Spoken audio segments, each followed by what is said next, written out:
Hello, for today's quick GIMP tutorial we're going to remove the background from this picture, this cute dog.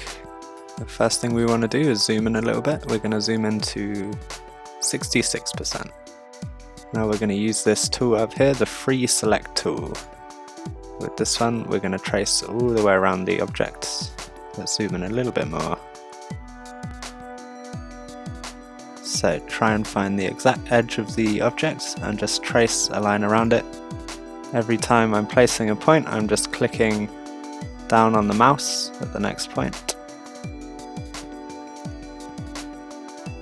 So a handy tip when doing this, if you have a mouse wheel on your mouse, you can hold down Control, then hold down the mouse wheel to move around the canvas. Very useful, saves a lot of time when you're trying to look at different parts of the canvas. And I'm just going to go all the way around this dog using this tool to trace a line around him. Make sure you don't click anywhere else when you're doing this, otherwise you might lose your selection, which could really suck. To get a natural look with this cutout effects, you should try to use more individual points when going around curves, otherwise it will look a little bit too sharp.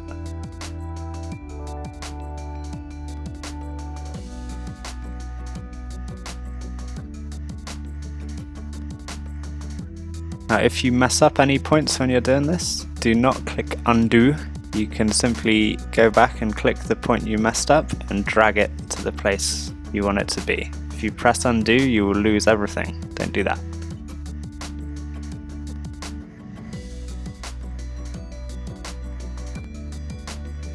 And once you get to the end, just link it up with the first point you made by clicking that point.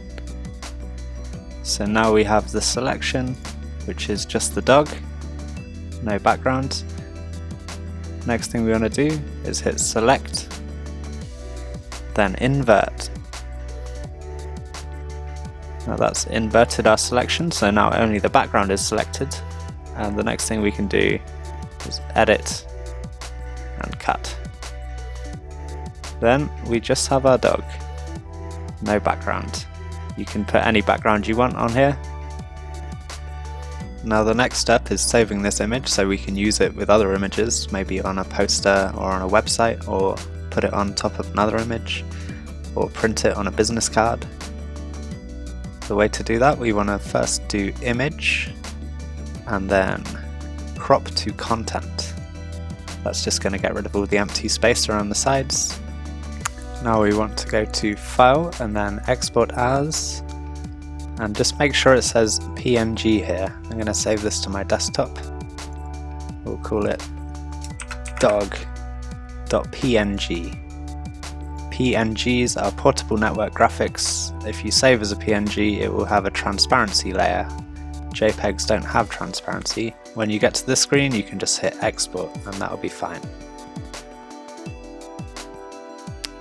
I hope you found this video useful.